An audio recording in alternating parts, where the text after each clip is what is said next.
I'll be changing the UV light in the Bluonics water purifier, which is located here. I can tell when the UV light is bad without looking at it. When it's working, the water will be warm, then turn cold out of the purifier faucet. If it's cold right from the jump, the light's bad.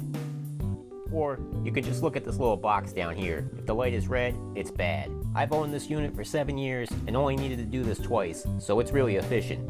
If you want to learn more about this purifier system, I got a playlist right here. Now here's the most critical thing. Make sure you have the right part before you take this apart. One time I was sent this giant UV light by mistake. You can quickly eyeball it like this. Look at that.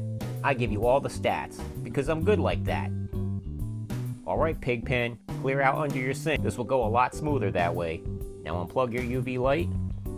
It helps if you have some light down there.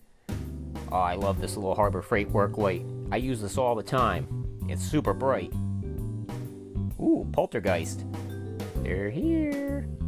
Now turn off your cold water. Make sure it's off by turning on the faucet. Good.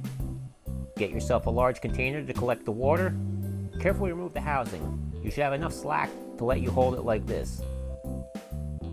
Get a firm grip on the housing and unscrew the black end. Don't worry, it spins freely around the power cord.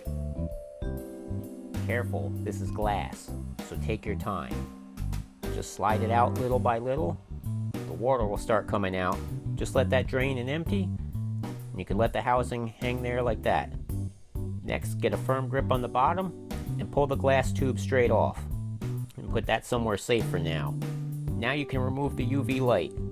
Get a grip on the base and the bulb, and pull. You can see this one was burnt out. 4+ years it's earned the right to die. Now match up your bulbs, everything looks good, same size, same look, 4 pins. Install your new UV bulb into the connector. Now you can reinstall your glass tube. You might want to rinse it out with clean water first.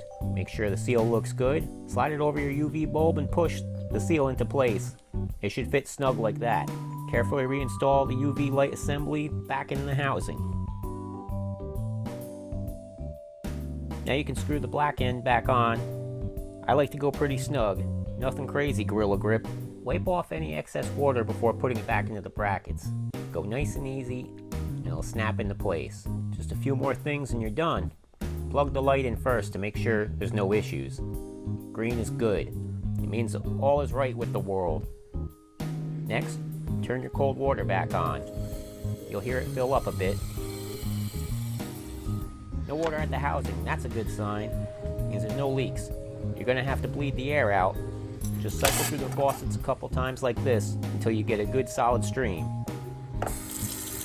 This isn't nearly as bad as when you change the filters. Now double check everything you touched. Make sure you have good water pressure. There's no leaks at the housing. UV light is on and green. You are good to go. Empty your water container out and check out some more money-saving DIYs right here.